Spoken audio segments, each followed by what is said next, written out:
The year is 1692. A small village in Massachusetts called Salem is gripped by fear. Its inhabitants are plagued by an invisible enemy, witchcraft. The Salem Witch Trials, a dark chapter in American history, began to unfold. Life in Salem was harsh. The villagers struggled to survive in a new and unforgiving land. Winters were brutal and resources were scarce. The ever-present threat of attacks from Native American tribes loomed large. This constant fear and uncertainty created a climate of suspicion and paranoia. The villagers were deeply religious. They followed a strict form of Protestantism called Puritanism. Puritans believed in the constant presence of the devil. They believed that he could tempt and corrupt individuals.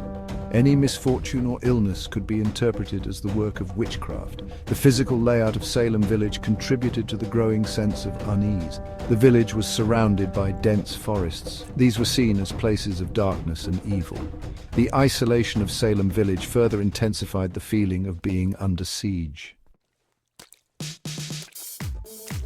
The Puritans' belief system played a significant role in the Salem Witch Trials. Their rigid religious doctrines left little room for doubt or dissent.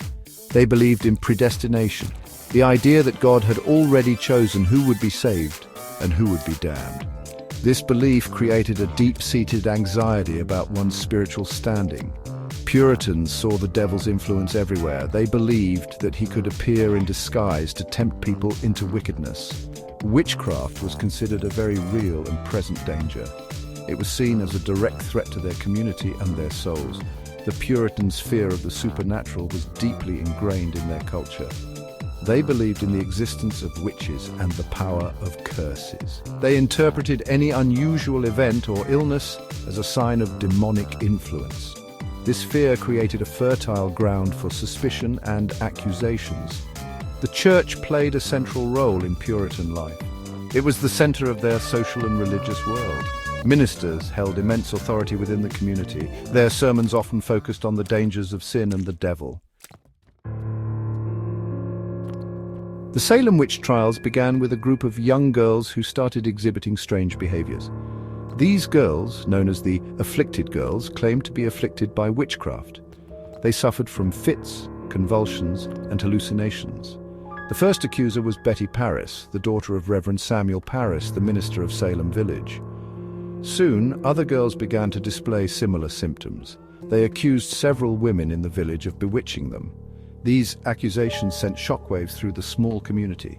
The accused women were often social outcasts or individuals who did not conform to the strict Puritan norms.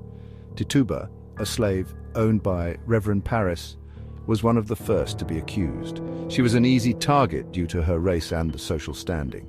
As the accusations spread, a sense of panic began to grip Salem village. Fear and suspicion replaced reason and logic. The Salem Witch Trials serve as a chilling example of mass hysteria, a phenomenon in which a group of people experiences a shared delusion or irrational fear. This collective fear can spread rapidly, fueled by rumors, suspicion, and the power of suggestion. In the case of Salem, several factors contributed to the outbreak of mass hysteria. The harsh living conditions, religious extremism, and the constant fear of the unknown created a highly stressful environment. The accusations of witchcraft provided an outlet for this pent-up anxiety and fear.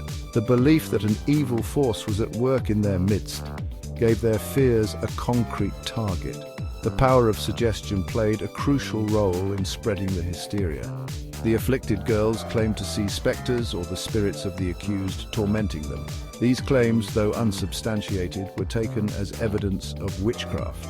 The trials themselves, with their public accusations and dramatic testimonies, further fueled the hysteria.